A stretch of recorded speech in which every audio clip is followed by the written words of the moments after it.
বিবাহ করা যাবে। এই এখতিয়ার কি আমার বোনরা দিয়েছে কাউকে? এই সমাজ আমরা চাই না, এই কোন সমাজ ব্যবস্থায় এদের কোন জায়গাও আমরা দিতে চাই না। আপনারা বলুন, কোরআন শরীফে সূরা নিসায় কি কথা বলা আছে যে একজন পুরুষ প্রয়োজনে 4টি বিয়ে করতে পারে? এটা কি বলা আছে? এটা কার কথা? আরো জোরে। তাহলে আল্লাহর বিধান যদি কোনো নারী বা যদি কোনো পুরুষ পরিবর্তন করতে চায়, সে যেন স্বয়ং আল্লাহর সঙ্গে যুদ্ধ ঘোষণা করলো। এই কথা বলেন ঠিক না বেঠিক? তবে হ্যাঁ, যদি কেউ 7 করে 4টি বিয়ে করে অথবা বিয়ে করে 4টির হক যদি আদায় করতে না পারে বা আদায় না করে, তার জন্য 4টি বিয়ে করা একসঙ্গে জায়েজ নাই, এটা বুঝতে হবে। এই জন্য যে বোন বলেছেন, আশা করি তিনি তওবা করে ফিরে আসবেন। বিএনপির দলের বড় লিডার হয়ে বলতেছেন আমি জিয়া মানি না, খালেদা মানি না, তারেক জিয়া মানি না। আপনি যেমন জিয়ার সৈনিক না, যে ব্যক্তি মুসলমান হয়ে বলে আমি শরিয়ার আইন মানি না, ও মুসলমান না। এখন আপনি মুসলমানের সন্তান, আপনি কি করে বলেন আমি শরিয়ার আইন মানি না? তালি বোঝা গেল আপনার জীবনের সবটাই মিছে। বিয়ে করবেন কোরআন দিয়ে, রোজা রাখবেন কোরআন দিয়ে, ঈদ করবেন কোরআন দিয়ে, রাষ্ট্র কেন কোরআন দিয়ে চলবে না? বিশেষ দলের একজন মহিলা নেত্রী, তার নাম হলো সানজিদা ইসলাম তুলি।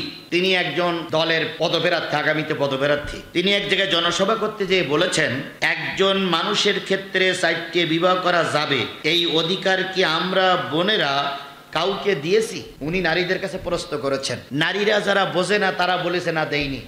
তখন উনি বলেছে এই সমাজ আমরা চাই না। আপনারা বলুন, কোরআন শরীফে সূরা নিসায় কি কথা বলা আছে যে একজন পুরুষ প্রয়োজনে 4টি বিয়ে করতে পারে? এটা কি বলা আছে? এটা কার কথা? আরো জোরে। তাহলে আল্লাহর বিধান যদি কোনো নারী বা যদি কোনো পুরুষ পরিবর্তন করতে চায়, সে যেন স্বয়ং আল্লাহর সঙ্গে যুদ্ধ ঘোষণা করলো। এই কথা বলেন ঠিক না বেঠিক? তবে হ্যাঁ, যদি কেউ 7 করে 4টি বিয়ে করে অথবা বিয়ে করে 4টির হক যদি আদায় করতে না পারে বা আদায় না করে, তার জন্য 4টি বিয়ে করা একসঙ্গে জায়েজ নাই, এটা বুঝতে হবে। এই জন্য যে বোন বলেছেন, আশা করি তিনি তওবা করে ফিরে আসবেন। যদি তওবা করে ফিরে না আসেন, আল্লাহর কাছে আপনাকেই কৈফিয়ত দিতে হবে। ইন্নাল্লাযীনা ক্বালু রাব্বুনাল্লাহ,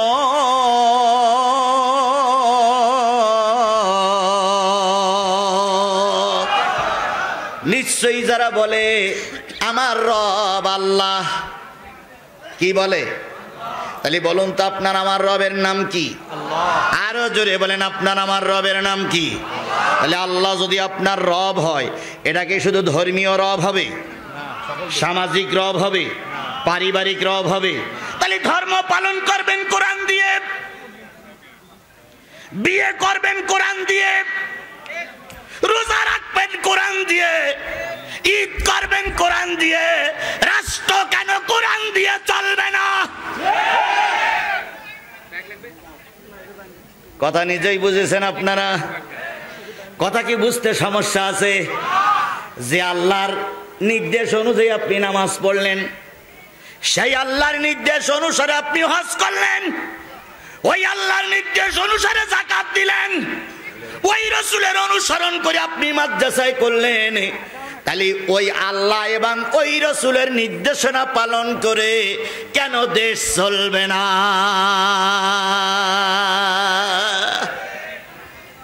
আপনি মুসলমান, আমি মুসলমান।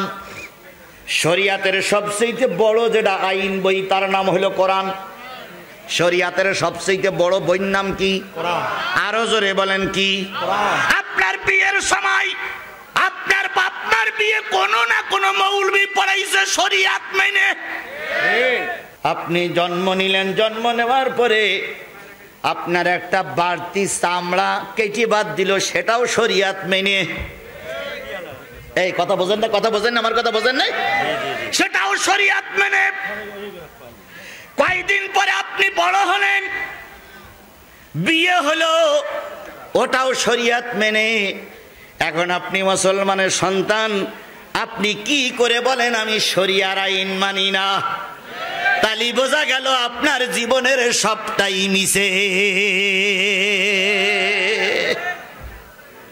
বিএনপির প্রতিষ্ঠাতাকে শহীদ প্রেসিডেন্ট জিয়াউর রহমান, 3 বারের প্রধানমন্ত্রী, এই বগুড়ার বৌমা খালেদা জিয়া, তাই না ভাই?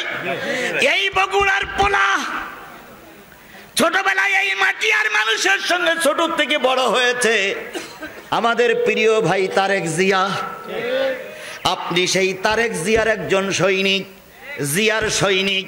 আপনি এখন বিএনপির দলের বড় লিডার হয়ে বলতেছেন আমি জিয়া মানি না, খালেদা মানি না, তারেক জিয়া মানি না।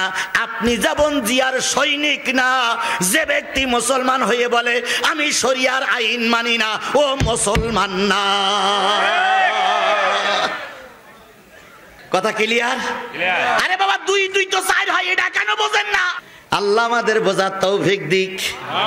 আরেকটু জোরে বলেন আমিন, আরেকটু জোরে বলেন আমিন।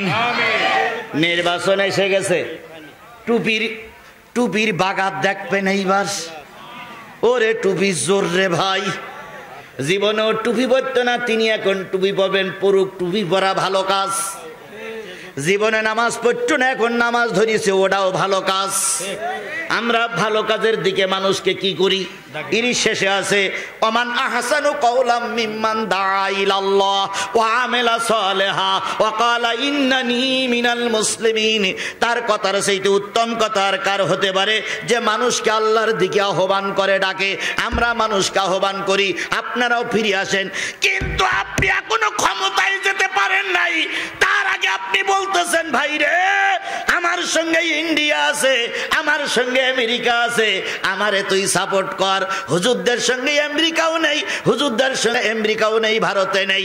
ওরা ক্ষমতায় গেলে টিকে থাকতে পারবে না। তাহলে ক্ষমতায় যাবার আগে যারা গর্ব করে বলতেছে আমি ইন্ডিয়ার গোলাম, আমি আমেরিকার গোলাম, সে ব্যক্তি আর যাই করুক মুসলমানের ভোট দাবি করতে পারবে না। এটা তারেক জিয়ার ঘাঁটি, আমি স্বীকার করেই আইছি। এটা বেগম খালেদা জিয়ার এলাকা, এটা শহীদ প্রেসিডেন্ট জিয়াউর রহমানের এলাকা। আপনারা আমার ক্যাসেটগুলো দেখবেন, ভুল বুঝবেন না।